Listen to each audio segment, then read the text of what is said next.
수강생 여러분, 안녕하세요. 지난 시간은 한국의 기업 시스템의 특질에 대해 간략하게 소개해 드렸습니다. 이번 시간은 기업 그룹의 형성에 대해 살펴보겠습니다. 한국은 경제발전의 초기 조건이 매우 빈약했습니다. 그 때문에 기업가로서는 자금을 어떻게 획득할 수 있을지가 최대의 관심사였고, 그 배분권을 가지는 정부와의 관계는 피할 수 없었습니다. 그러나 일단 자금을 획득하면 사업화의 리스크는 거의 정부에 부담시킬 수 있었습니다. 그것이 수출 전망에 많은 불확실성이 있음에도 불구하고 수출 산업에 과감하게 투자하고 수익률이 낮은 중화공업의 기업인들이 적극적으로 진출한 이유라고 할 수 있습니다.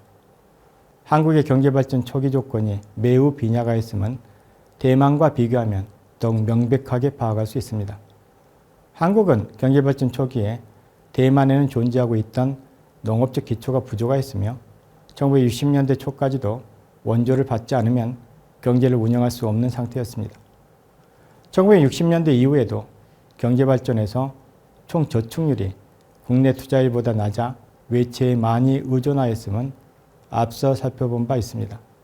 외국 자금은 제1차, 제2차 경제개발 5개년 계획의 10년간 주요한 사업에서 매우 중요한 역할을 했습니다. 각각의 상업차관이 어떤 조건이었는지는 알 수 없지만 상업차관은 국내에서 대출받은 것보다 상당히 유리한 것이었다는 점은 분명합니다. 그렇다면 기업은 어떻게 차관을 획득할 수 있었을까요? 제1차 계획기에는 등록된 외국 기업 혹은 대한민국 국민 또는 법인은 차관사업 계획 승인 신청서를 경제기획원에 제출해 그 심의, 검토와 외자 도입 촉진위원회의 의결을 거쳐 경제기획원 장관의 허가를 얻으면 외국인과 차관 계획을 체결할 수 있고, 이 차관에는 직접적인 차관 이외에 채권 또는 회사채의 구입도 포함된다라고 명시되어 있습니다. 이 차관에 대해서는 정부의 지급보증이 이루어졌는데, 정부 차관에 대한 지급보증은 경제기획원 장관은 지급보증을 신청받았을 때는 외자도입 촉진위원회의 심의 등을 거쳐 지급보증을 승인하고, 그 신청자는 2개월 이내에 한국산업은행에 담보를 제공한다라고 규정되어 있었습니다. 중요한 것은 다만 담보를 충분히 제공하지 못할 경우 기획원 장관이 승인한 해당 차관에 의해 건설된 공장을 담보로 내줄 수 있다라고 규정되어 이른바 후치담보제를 채택하고 있었습니다. 이상과 같은 제도하에서는 차관을 신청해 경제기획원 장관의 허가를 받을 수 있으면 후치담보제도에 의해서 극단적으로 말하면 자기 자금이 거의 없는 상태에서도 기업을 창설 혹은 확장하는 것이 가능하게 되어 있었습니다. 즉, 차관을 얻을 수 있으면 그 사업화의 리스크는 거의 정부에 부담시킬 수 있었던 것입니다. 1972년부터 제3차 계획기 혹은 1973년부터 중화공업화 중에 기업인들이 자본의 회전율이 낮고 수익을 올리기 위해서 상대적으로 장기간이 필요한 중화학 분야에 큰 투자를 한 배경에는 이상과 같은 리스크 부담에 대한 기업의 합리적인 계산이 있었다고 생각할 수 있습니다. 이 점을 분명히 하기 위해 주요 재벌들이 특히 1970년대 이후에 어떤 분야로 그 사업을 확장해 나갔는지를 살펴보도록 하겠습니다.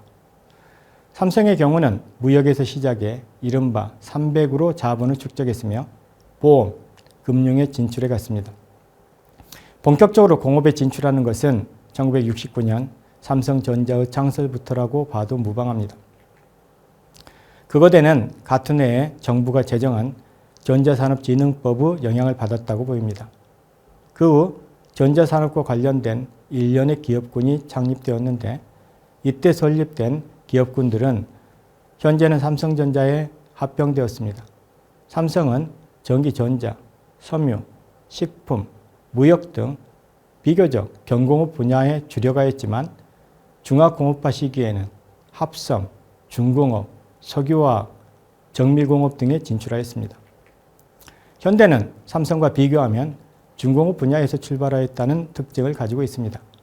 건설을 출발점으로 삼은 현대는 그중 한 분야로 삼았던 자동차 부문을 1967년에 분리했고 1970년대에 들어서자 1973년에 현대 중공업을 시작으로 잇따라 중화학공업 분야에 진출했습니다.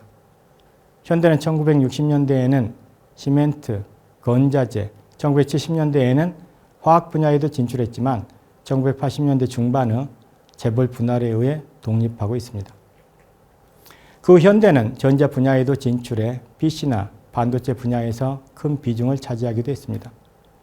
삼성과 현대는 그 출발점이 달랐지만 1970년대 중화공업화 시기를 거치면서 그 산하 기업의 구성은 비슷했고 1994년부터 삼성이 자동차 분야에 진출하면서 이들 두 대재벌은 종합재벌로서 더욱 광범위한 경합관계에 들어갔습니다. 대우, 럭키금성, 쌍용, 한진 등 앞선 양대 재벌에 이은 재벌 역시 1970년대에 중화공업에 적극적으로 뛰어들었습니다. 그 중에서도 대우와 쌍용의 중화공업 진출은 두드러지는데 특히 대우는 인수를 통해 전자, 중공업, 자동차 분야로 진출했습니다. 그에 반해 럭키금성이나 한진은 전기전자 혹은 운수 유통 분야를 중심으로 사업을 전개했지만 그 분야에서의 확장도 외국 자금이 적극적으로 활용되었습니다. 또한 외국 자금뿐만 아니라 내자의 융자에 관해서도 대기업의 융자를 우선해서 중소기업의 자금이 삭감된 것은 재벌 비판의 주요 소재가 되었습니다. 자금 접근이 가능한지는 한국 경제 발전에서 기업인들에게 가장 큰 관심 가운데 하나였습니다. 재벌이라고 불리게 되는 소수의 기업은 외국 자금 혹은 내자의 상대적으로 윤택한 공급을 받아 성장해 왔습니다. 그 결과 중화공업화와 그에 이은 1980년대 전반에 재벌이 한국 경제에서 차지하는 비율은 계속 확대되었습니다.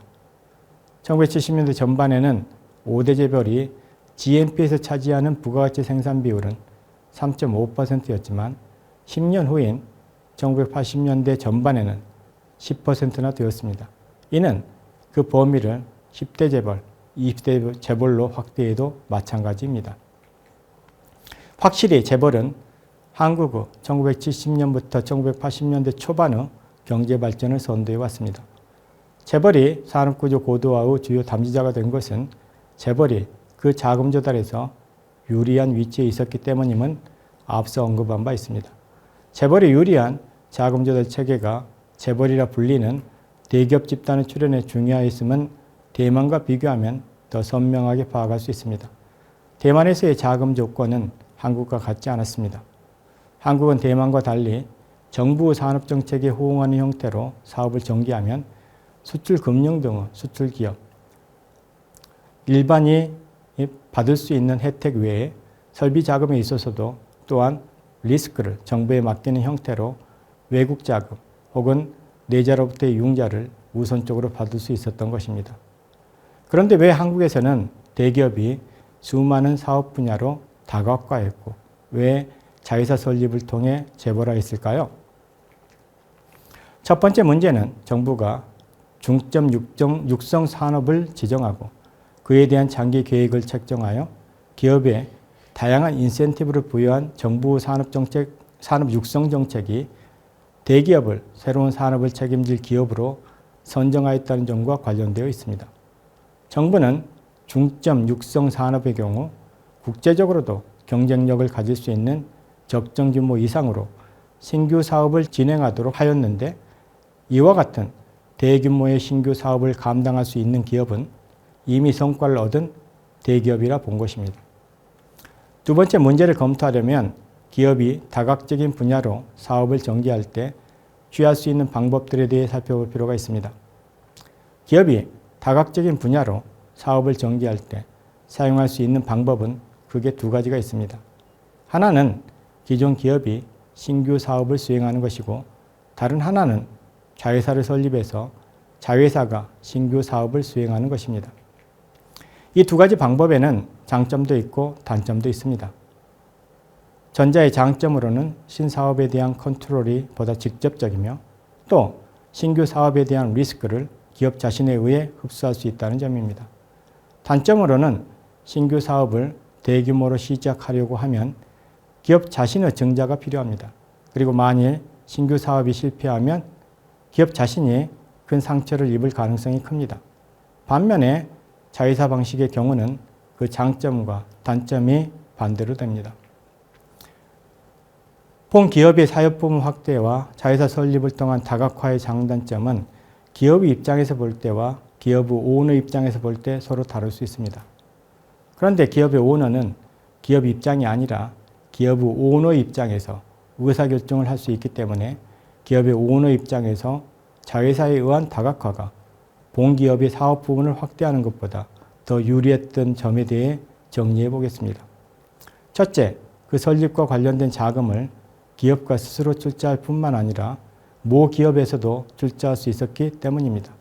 모 기업의 소유와 경영은 오너에 의해 완전히 장악되고 있었으므로 그들은 실질적으로 새로 설립된 자회사의 경영을 적은 출자로 혹은 경우에 따라서는 전혀 출자하지 않고 완전히 장악할 수 있었습니다. 즉, 만약 모 기업에서 신규 사업을 전개하고자 하여 그 때문에 증자가 필요하게 된 경우 기업가가 기존의 지분율을 유지하려고 하면 개인 자금은 상당한 추가적 투자가 필요한데 자회사를 통한 다각화라면 극단적인 경우 자기 자본의 추가적 투자 없이 다각화가 가능했습니다. 자회사를 설립할 때 외국 기업에 직접 투자를 도입하여 합작 기업을 설립하는 것은 기업가에게 더욱 유리했습니다. 외국 기업의 투자분은 외자 도입 심의의 효과를 거친 것이었기 때문에 그것은 쉽게 철수할 수 없었습니다.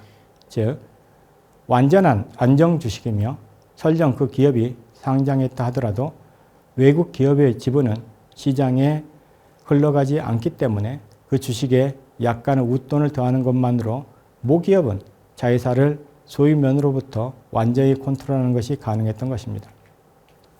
한국 기업가에게 외국 기업과의 합작회사 설립은 일반적으로 합작 기업의 유리성이라고 하는 자금, 기술, 경영, 노하우 입수뿐만 아니라 최소한의 출자로 기업을 지배할 수 있는 큰 장점도 있었습니다. 둘째, 자기의 자금을 투입하지 않는 이상 자회사의 경영이 잘 되지 않을 경우 리스크를 기업가는 책임질 필요가 없었고 모 기업의 출자에 영향을 받은 일은 있어도 그것은 경미했습니다. 즉, 자기의 재산에 관한 리스크를 감소시키면서 기업군의 지배권을 확보하려고 하면 자회사를 설립해 그것에 대한 가능한 한 많은 외부 자금을 동원해 자기 자본을 확충하고 지배에 관해서는 간접적으로 장악하는 방법이 바람직했다고 볼 수 있습니다. 기업은 자신의 원천 기술을 가지지 못해 기술 기반이 취약하였기 때문에 새롭게 늘어나는 시장에 대한 공격적인 진입을 할 필요가 있었고 한국 재벌의 자회사의 신규 시장 진입은 이에 부합하는 형태였습니다. 상대적으로 빠르게 신규 시장에 진입할 수 있는 능력은 한국의 빠른 성장의 원천이었다고 할 수 있는데 이것은 대기업의 오너가 소유 지분이 거의 없이 신규 사업에 대한 지배권을 장악할 수 있는 체계와 결합되어 진행된 것이었습니다. 이번 시간은 기업 그룹의 형성에 대해 살펴보았습니다. 다음 시간은 대기업과 중소기업에 대하여 살펴보도록 하겠습니다.